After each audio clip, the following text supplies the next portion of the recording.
Many Americans today are uninformed or even misinformed about the truth of our nation's history. Is the American classroom teaching an altered view of history? Or has it been altogether rewritten? What happens to a society who forgets the truths of its own past? And what are the consequences when we do? Discover the forgotten and astonishing story of our nation's foundation in the American Heritage series. For centuries, Americans were taught a truthful view of history that recognized the godly heroes and moral foundation our nation was founded upon. But in recent years, a new version of history has assaulted the moral and spiritual fiber of our nation, leaving the truth of our past eliminated and forgotten until today. Join historian David Barton and experience the untold story of our nation's history in the American Heritage series. This is original, 1796, George Washington's final address. Of all the habits and dispositions which lead to political prosperity, religion and morality are indispensable support. Since the founding of our nation, the philosophy and content taught within the American classroom has dramatically changed. There's a reason that instead of being number 1 in the world in literacy, we're now number 62 in the world in illiteracy. Many Americans today are uninformed or even misinformed about the spiritual heritage of our nation. Just because you have education doesn't mean anything.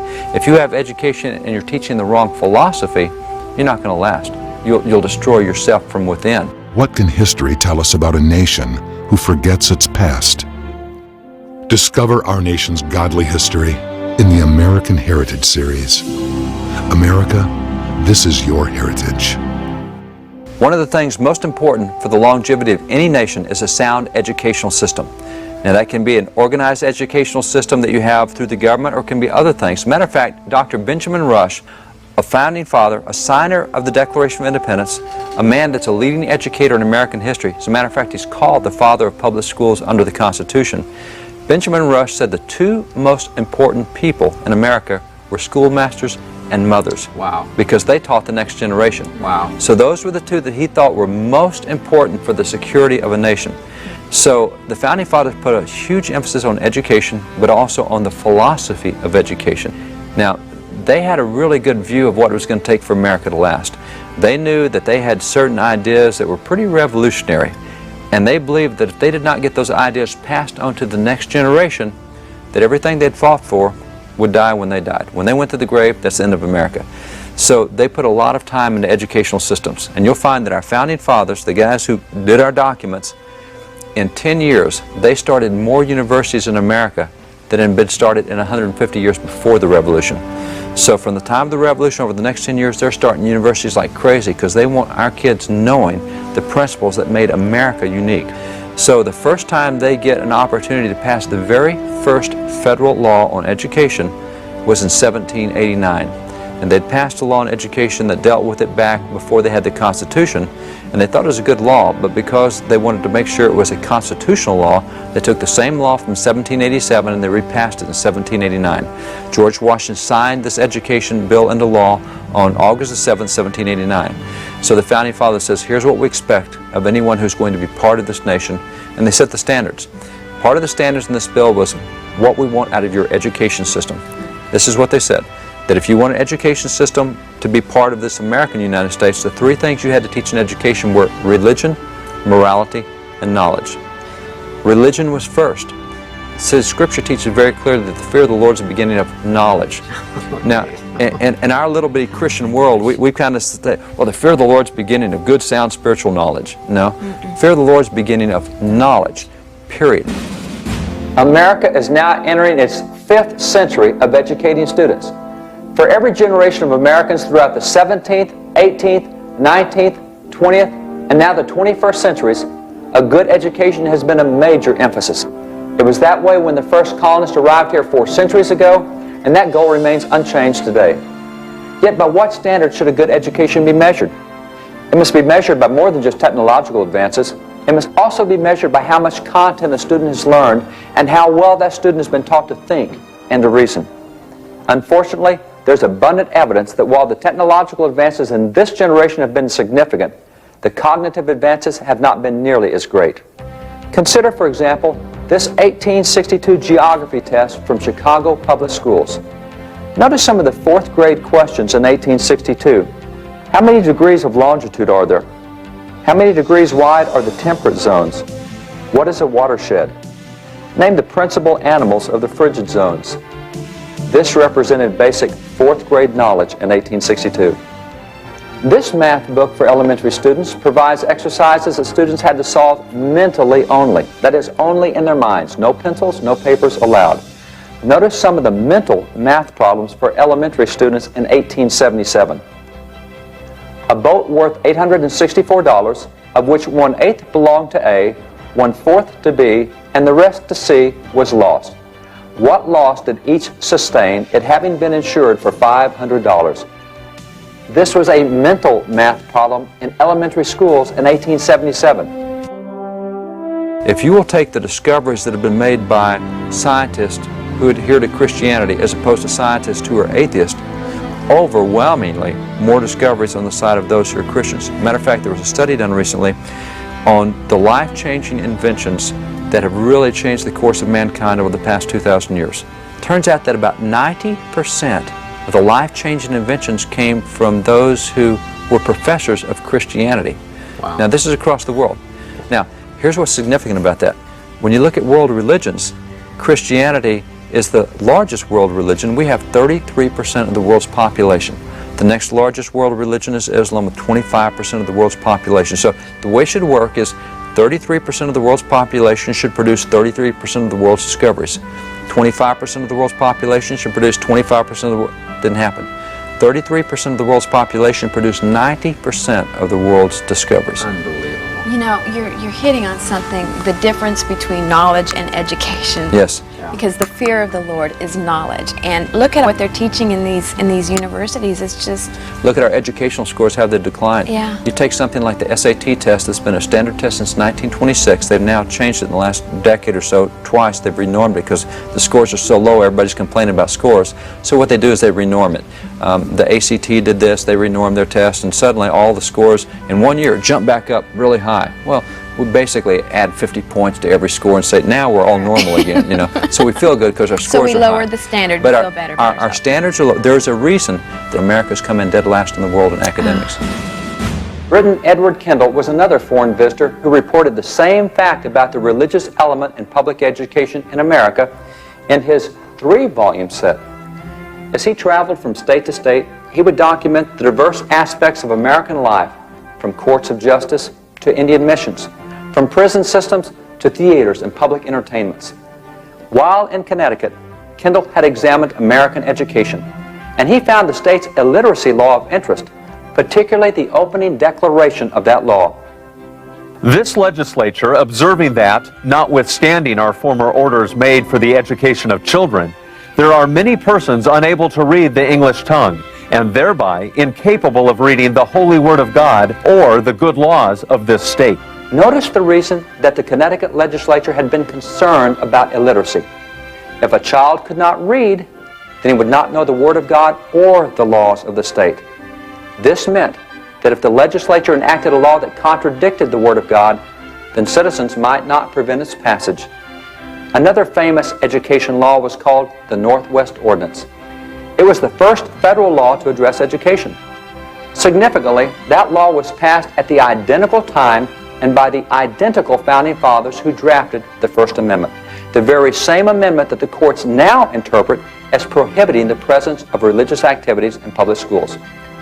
Interestingly, Article 3 of that federal law directly linked religion and public education together, declaring, Religion, morality, and knowledge being necessary to good government and the happiness of mankind, schools and the means of education shall forever be encouraged.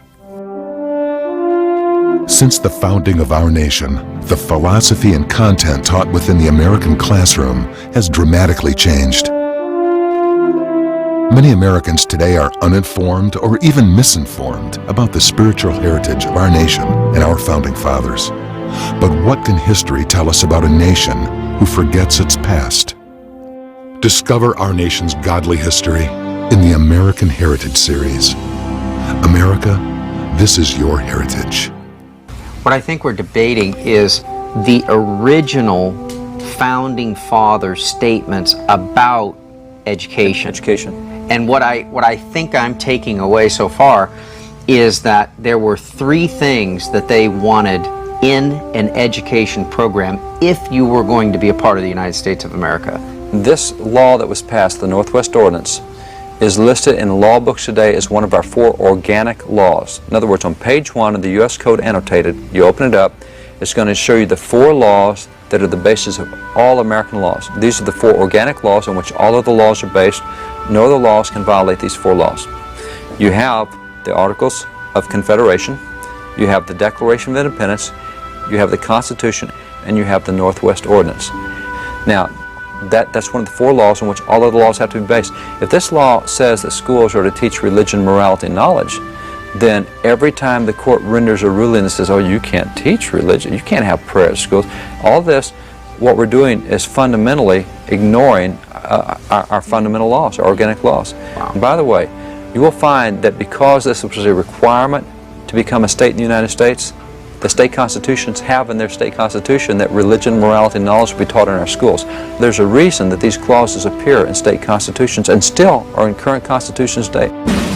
The founders believed, and the first federal educational law established, that schools and education systems were a proper means to encourage the religion, morality, and knowledge that was so necessary to good government and the happiness of mankind. Our founding fathers did not believe that encouraging religion in schools was unconstitutional. Rather, they believed just the opposite. Only in recent decades have courts ruled otherwise. An indication of how long religious lessons remained a part of public education in America is seen in these 2 textbooks, used in Dallas public schools until 1974. One is a Bible study course of the Old Testament, and the other is a Bible study course of the New Testament. Both were credit courses for graduation. Notice the lessons. Lesson 1 in the New Testament course begins with questions based on John chapter 1. Where was Christ before he was born on earth? What titles did John apply to Christ in this chapter? For what purpose was John sent by God?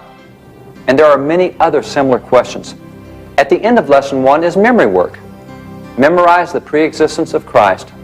In the beginning was the Word, and the Word was with God, and the Word was God.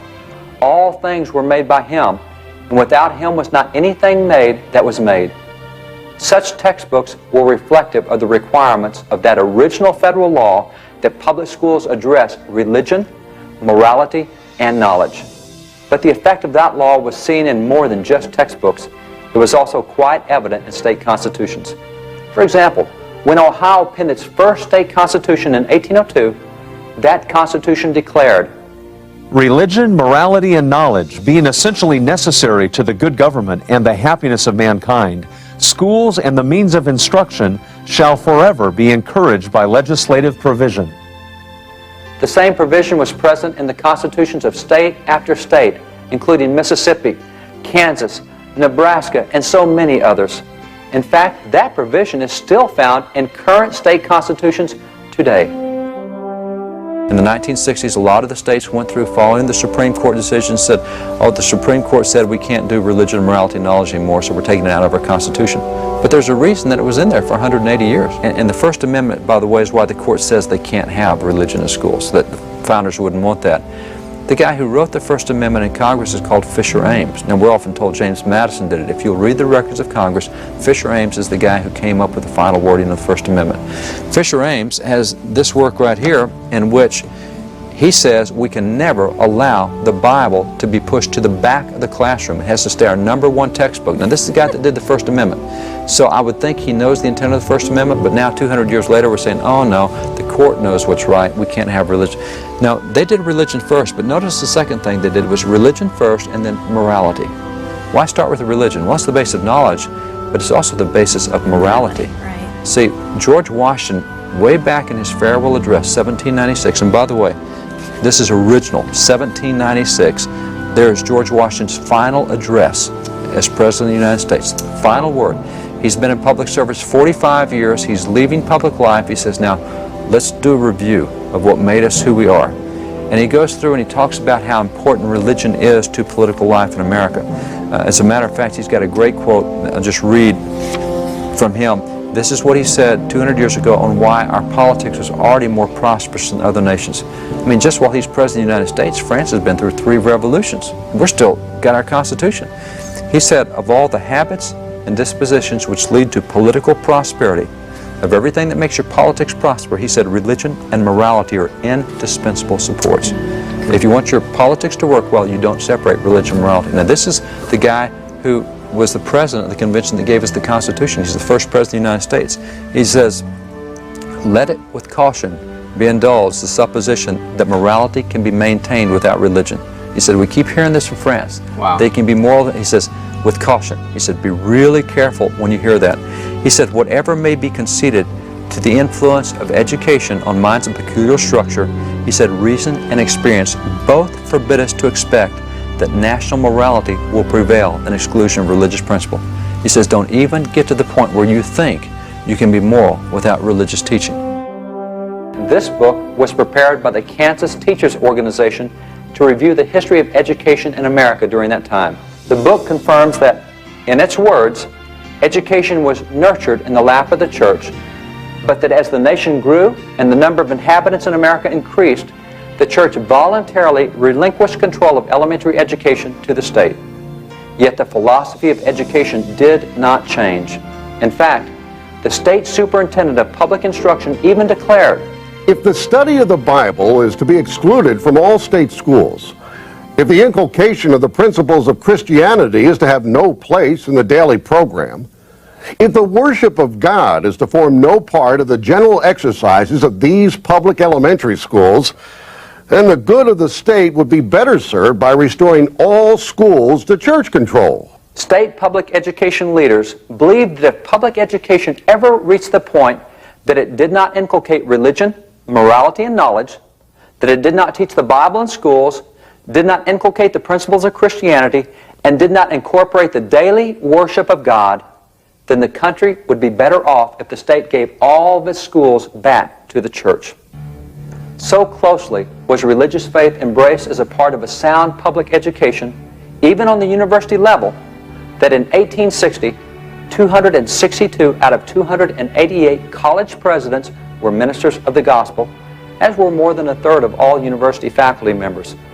And in 1890, James Angell, president of the University of Vermont and the University of Michigan, reported that over 90% of the state universities that he surveyed conducted chapel services. At half of the state universities, chapel attendance was compulsory, and a quarter of the state universities required regular church attendance in addition to chapel attendance. This was the practice of state universities, simply continuing the philosophy of education that had caused America to become the most successful and prosperous nation in the history of the world. Since the founding of our nation, the philosophy and content taught within the American classroom has dramatically changed. Many Americans today are uninformed or even misinformed about the spiritual heritage of our nation and our founding fathers. But what can history tell us about a nation who forgets its past? Discover our nation's godly history in the American Heritage Series. America, this is your heritage. You're citing the original intent. You're going back to original documents. And that's not a reproduction from 1796. That is the original from 1796. Okay. That is it. So you're going back to the original text, the original intent, with actual 200 and something year old documents in your hand and reading us the philosophies for education. That's right. We're going back and looking at, if you will, our first love, our first fruits, Oh, that's our good. first roots. Yeah. We're going back to what made us into what we are now. Now, here we are now, and we've forgotten what it was that made us who we are. We enjoy being who we are, but there's a reason we are who we are. There's a reason that we've been under the same piece of paper for more than 2 centuries, when nobody else in world history over the last 2 centuries has done that. There were ideas that were back there. We've forgotten the source of the ideas. We're enjoying what we have now, but we don't know the source. But it was that educational philosophy of religion, morality, and knowledge. And by the way, That knowledge, again, was not just a spiritual knowledge. You literally had a raised, elevated academic knowledge. And that's easy to prove by looking at their textbooks and looking at our textbooks. You take somebody with a bunch of PhDs after his name, one of our most educated folks in America, and you put him back in this little first grade textbook. Now, Look at that. this is the first textbook ever printed in America. This little jewel right here, printed in America in 1690, is called the New England Primer. And you're holding an original copy Holding of an that. original. And it's kind of interesting. It's small because, remember, you had to stick everything in a saddlebag to carry with you. So all books were small back then. I mean, just the mobility issue of getting to and from school for students. So this is what we call a first grade textbook. When you started school in America for 240 years, this is the book where you learn to read. This is where you get your first lessons right here. This went from 1690 to 1930 as the textbook of American schools. It went through dozens and dozens of reprints, but this original textbook, and at the back it has 170 questions for first graders. Let me give you some of the first grade questions in American public schools for 240 years. Now, here's a bunch of questions on the Ten Commandments. What's the fifth commandment? What's the reason annexed to the fifth commandment? What's forbidden in the fifth commandment? So we got all the Ten Commandments questions in here. Here's questions. What offices does Christ execute as our Redeemer? What offices does Christ execute as our priest? What offices does Christ execute as our prophet? This is first grade stuff. One more first grade question. What are the benefits in this life which do flow from or accompany adoption, justification, and sanctification? Oh my goodness. First grade, 240 years, and we think we're so smart today. For centuries, American education included religious and moral principles within student instruction, and there's no question of the academic success of that philosophy. However, there have been great changes in recent years, efforts to completely secularize public education. The results have not been good. In fact, to verify the weakness of the current approach, simply look at the present condition of education. Since the court ordered a completely secular approach to public education in 1962, educational scores have plummeted, evidenced by the dramatic decline in college-bound student SAT scores. Furthermore, in recent international academic competitions, American high school students have regularly finished last, near the last, or in the bottom half of students in both math and science testing. In fact, in a recent international testing, although American elementary students performed above average and junior high students performed at average, American high school students finished at the bottom, thus prompting one critic to remark, "The longer U.S. students stay in school, the less they seem to know." Additionally, illiteracy has skyrocketed in America, evidenced by the fact that America now ranks a dismal 65th in the world in literacy among 200 nations, and a number of third world nations currently post higher literacy rates than the United States, whereas only a few decades ago, we had been the best. Illiteracy is so rampant that among recent high school graduates, 700,000 of them, after 12 years of public school, were unable to read their own diplomas. These are not the educational results that Americans had experienced under the former philosophy of education. In fact, it is the current decline and failure in the quality of public education, as evidenced through numerous measurements, that has produced a rapid rise in the popularity of and support for school choice. In fact, almost 24 states have now passed some form of educational choice in order to give students a way to escape failing educational systems. The educational achievements of earlier generations stand in stark contrast to those of today, and numerous American students in those early years routinely achieved at an early age what today we consider extraordinary. For example, Declaration signer Charles Carroll entered college at the age of 10. Fisher Ames entered Harvard when he was 12 years old. And Benjamin Rush graduated from Princeton when he was only 14. And John Trumbull, a law student under John Adams and a justice on the Supreme Court of Connecticut, had already read through the Bible for the first time when he was 4 years old. When he was 6, he won a Greek contest against his local minister. And when he was 7.5 years old, he passed the entrance exam to Yale University. But his parents decided to hold him out until he was 13 so that he could attend college with his peers. There are many similar examples. And while entering a university at 13 or 14 seems a young age to us today, it was not then. And the academics were harder then than they are now. Consider some other examples. Andrew Jackson, who later became a U.S. president, was only 12 years old when, as a soldier in the American Revolution, he was captured and made a prisoner of war by the British. And when John Quincy Adams was 8 years old, he performed musket drills during the Revolution with the famous Massachusetts Minutemen.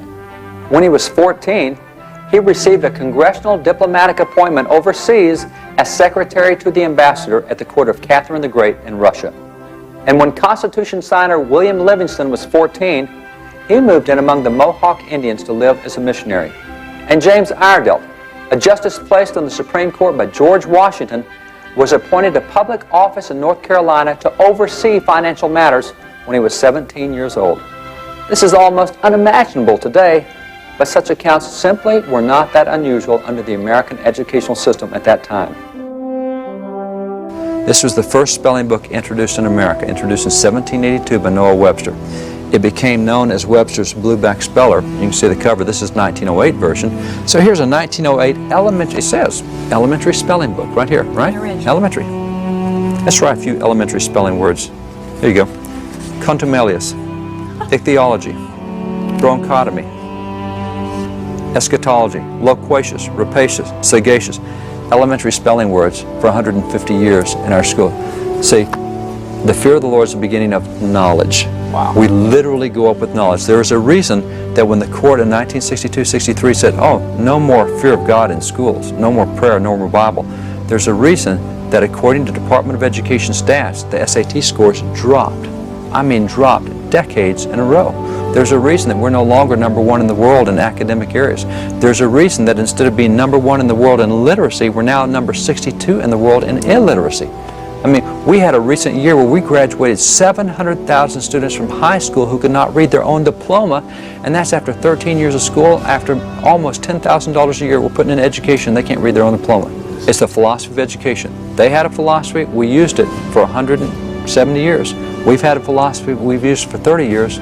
There's fruit from both sides. Sure. There's no question that that philosophy of education that said religion, morality, and knowledge is the basis of learning has been much more successful than the ones that we've adopted today. For more information on the American Heritage Series or to find books and other resources, visit wallbuilders.com. Through the American Heritage Series, renowned historian David Barton communicates our nation's forgotten, godly foundations and encourages us to once again view history through a truthful lens. For only when we recognize and embrace God's hand in our history can America become all that it was intended to be. Through Wall Builders, historian David Barton seeks to rebuild the walls of America's unique religious, moral, and constitutional heritage by educating the public and encouraging people of faith to become active in strengthening America's great foundations. For more information on how you can become involved, visit wallbuilders.com.